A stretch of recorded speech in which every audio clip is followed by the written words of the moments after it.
But he really did have some profound thoughts when it came to government.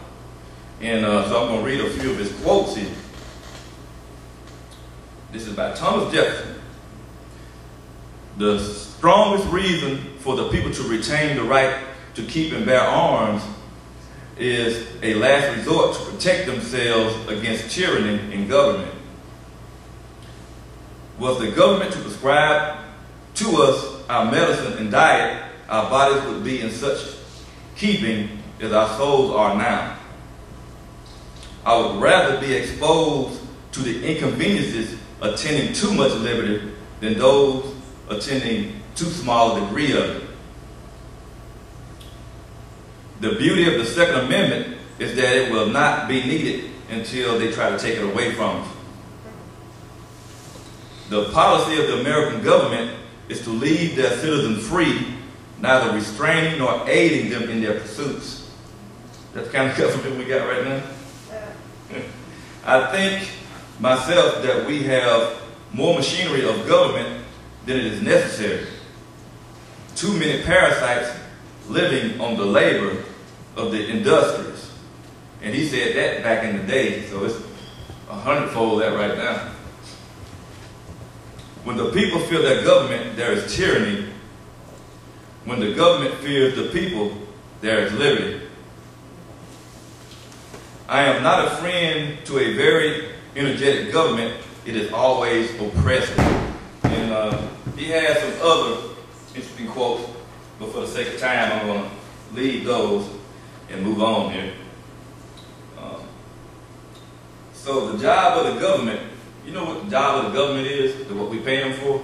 The job of the government is to make laws and then to provide a force that applies those laws. That's all they do. That's what government is. That's it. And of course, it's very powerful because they have, the police in their pocket and they have the army in their pocket. But we have to work on that to see if we can change it. The only thing that's made a difference in people's lives is technology. The toothbrush, the shoes that you got on, the phone that you use. It's only inventions by technology that makes our lives better. Now people say, okay, they invented that, but you can't use it unless we say you can use it. That's the difference between government and technology. If a technology builds something, I invent things too. If I say, well, you can only use it a certain time, or you can't use it, or you're not qualified, or what's the difference? So our technology is being limited in order for us to be maintained as slaves, because we can't have people with too much freedom, right? And then, of course, if we do allow you to have some kind of luxury, we're going to make you pay all your money for it. Because once you run out of that money, you got to come back to us to get more, right? There's been only one president in history that even thought about doing something technologically to have a patent. Anybody know who that president was? Out of all presidents? It was Abraham Lincoln. A long time ago, he invented something that could move boats, to and fro the water. That's it. None of them are technologies. None of them have invented nothing. They take everything, give back nothing, make laws that makes us more slaves than it should be tolerable, and we pay them to do it, right? And so one of the things that I talk to people about is the 10% rule. Some people call it the compound effect. Some call it the butterfly effect. Some call it the 100 monkey syndrome. But basically what the 10% rule is, and this has been scientifically proven over a period of time, is that in order for any long-term form of consciousness to be changed in people, only 10% of said people need to have it so fixed in their mind that this is the way it's going to be, that it will gravitate to the other 90%. This is a scientific fact. I'm not making it up. You can look it up. You can Google it. So what happens is those of us who recognize that we are slaves and we're in this struggle, is that it's such a daunting task because it seems like, man, we can't ever get enough people to listen to it or to get involved, or they just think I'm crazy or this and that. You know, you're dealing with heavy indoctrination. So all you have to do is focus on the 10%. Stop letting your mind get out, scattering and ruining your tunnel vision. Because when you do that, then the other side wins by default. All you need is 10% of Americans. Once that happens, it's just like a song you heard on the radio, you say, oh, that's not that great. But after a while, people listen to it, they say, oh, it's getting greater. After a while, then they say, oh man, that's a smash. That's because 10% of the people start liking it, and you was influenced by it and didn't even know it. Right? I mean, you know, some songs you be like, man, that's crap. But then you end up like when you get to the club, oh man, hey. That's because 10% of the people at the club said it's a good song, so you join in. So all you got to do is focus on 10%. Let all that other stuff go out the window. Right? And so that's the 10% rule, and that's what I live by. I don't try to get everybody to do it. But I know that science holds up. All I need is 10% of it.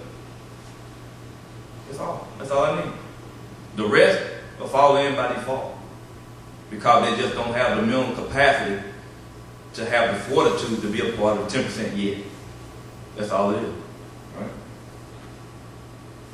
So what I'm doing here is making a call to action. You ought to say what you've been waiting for. You know, stop being one of those couch, rebellions, screaming at the TV saying how bad Fox News is, all the rest of these news things doing, and ain't doing nothing to change the situation. You know, how many people thought their vote was counting for something? It's been said, you know, that if your vote actually changed anything, it would be illegal. You know, you can vote if you want to. You know, it's a good exercise. Get out there and wait in those lines for about 2-3 hours. But it ain't changing nothing. What changes something is people knowing that they're slaves and that there's a way out. And so we're gonna provide solutions. I'm pointing out the nastiness of it all, but there is solution. There is people that care. That is technologies available that can make our lives all better. Because one thing, you know, I'm sick of it. I'm just fed up with it. You know, I'm sick of the people. I've gotten to the point now, you know, either do something about it or die. That's just where I'm at. You know, if you ain't gonna do that, shut the hell up. Get the hell out the way. You know, I'm tired of it.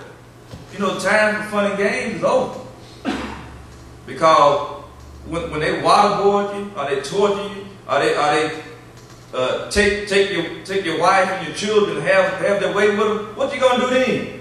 You know, oh, I'm hurting so bad. Oh, I'm helpless. Yeah, you waited too doggone late to do something. You know, I get on to my people, I said, you wait till you get your black behind on death row before you protest. I was out there when they got ready to kill Troy Davis to the end, from the beginning to the end. They still fried his black butt.